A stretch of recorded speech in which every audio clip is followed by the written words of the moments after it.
Tudtad, hogy Luxemburgban ingyenes a tömegközlekedés, de így teljesen mindenkinek, helyinek és turistának egyaránt. És azt tudtad, hogy itt az egyik legmagasabb az átlagkereset?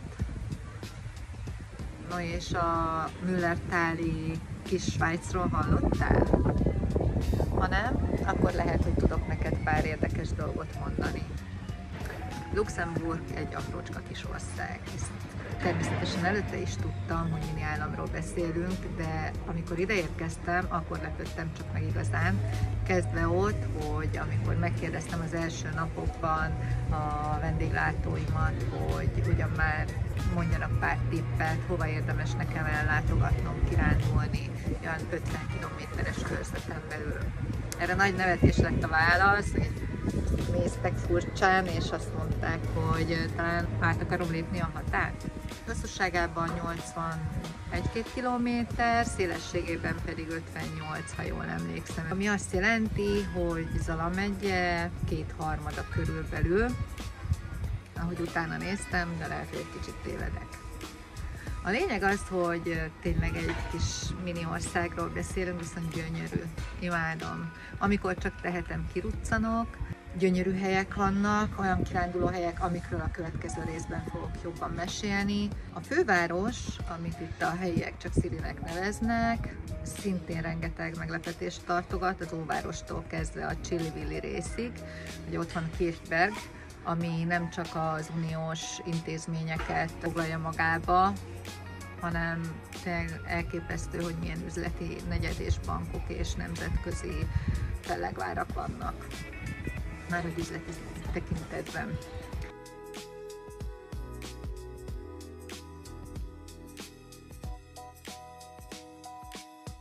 Abszolút multikulturális környezetről beszélünk. Átlag luxemburgi 4 nyelvet beszél. A luxemburgira gondolok. Németül tanulnak mindent az általános iskolába, azzal kezdenek. Németül tanulnak meg írni, úgy folyik az oktatás is. Később középiskolába hozzájön a francia, majd később az angol nyelv. Izgalmas, meglepi, hogy amikor találkozom valakivel az utcán, vagy a buszon, vagy akárhol szóba elegyedek egy pénztárossal akár, és tök kíváncsi vagyok, hogy milyen nyelven fog vajon megszólalni. A színesség nem csak az emberekre jellemző, hanem az épületekre is.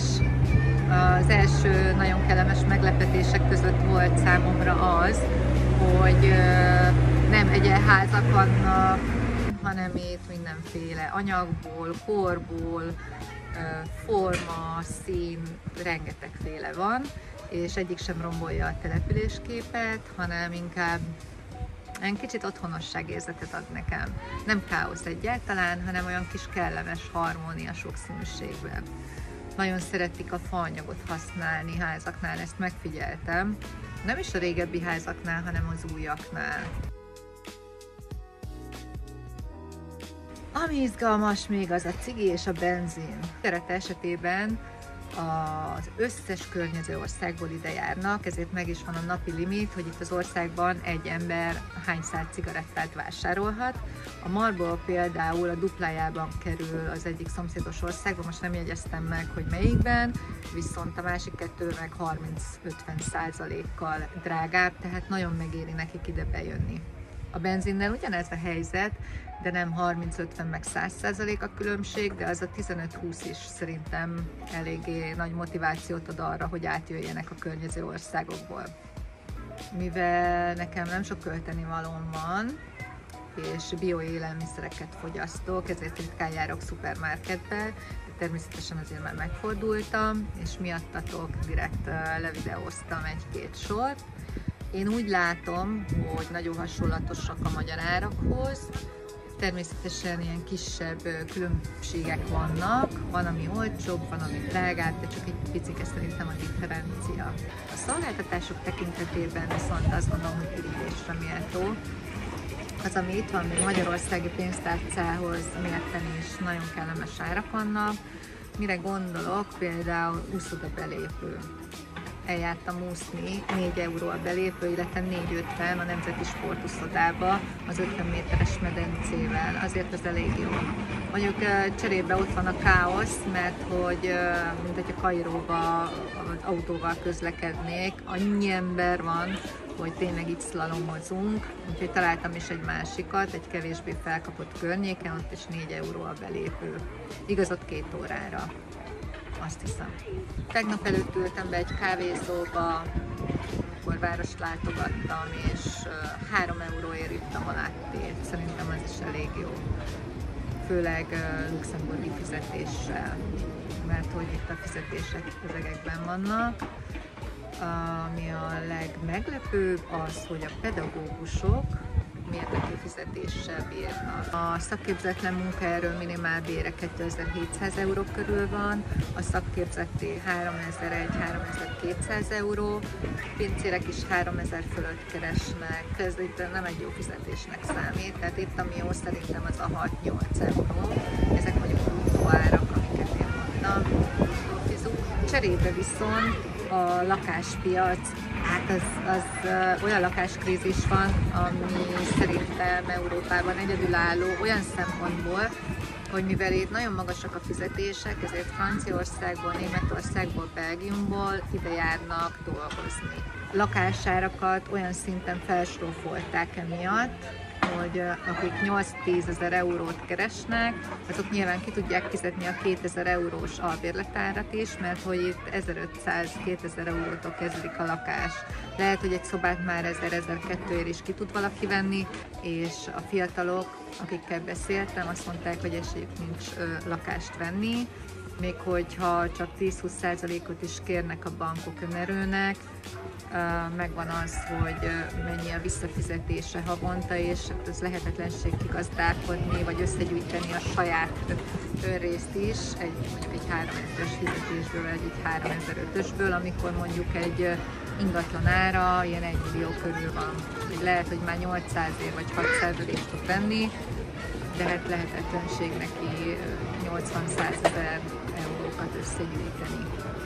Mert hogy mellette ilyen is kell valamiből. Tehát marad a mama hotel, vagy összeköltözés valakivel. Amúgy nagyon biztonságos az ország, én legalábbis bármikor nyugodt szívvel elsétálnék bárhol, ez meg is történt egyébként, mert nem is tudom már milyen rendezvényen voltam, vagy valahol voltam, és nagyon késő este jöttem haza, és ráadásul kivilágítatlan volt a Haff felé az út, de nem féltem, és a városban sem, és mindenkitől azt hallottam, hogy itt a közbiztonság az eléggé rendben van. Egy-két kerületben a fővárosban vannak ilyen kerülendő kerületek, helyek, de szerintem ez minden országban így van, tehát semmi extremitás nincs. Nagy hírt már az is kelti, hogy mondjuk fiatalok egy fesztivál után hajnalban hangoskodtak vagy randalíroztak. Hát igen, ez elég para. Ami viszont érdekes, hogy a marihuánát legalizálni akarják, legalábbis vannak ilyen tervek a kormány részéről állítólag. Minden esetre nem kriminalizálják már most sem, hanem pénzbüntetés jár a birtoklásáért. Hogy ez jó-e vagy nem, ezt mindenki döntse el maga, ez csak ilyen információs értékkel bír számomra. Ami még meglepő volt, hogy az RTL Group, ami luxemburgi tulajdonú, illetve ők alapították alapvetően ezt a médiacéget, itt az országban egyetlen egy csatornájuk van, már hogy televíziós csatorna, és az is csak napi 1-2 órát sugároz. A rádióadás viszont nagyon sok van, de a média itt nem úgy pörög. Rengeteg sok mondani valóm van még az ország kapcsán. Itt a link alatt, a videó alatti link alatt, hogyha rákattintatok, akkor találtok egy cikket, amiben megpróbáltam jobban összeszedni azokat a tudnivalókat, amiket én fontosnak tartok. Még több számmal, még több infóval. Hát remélem, hogy tudtam nektek újat mondani, meg élvezzétek a nyugét. Én biztos, hogy innen hazaviszem, amit kaptam, mert biztos, hogy jó helyen vagyok. Következő részben elviszlek benneteket kirándulni. Meglátjátok, milyen szuper helyek vannak. Addig is sziasztok!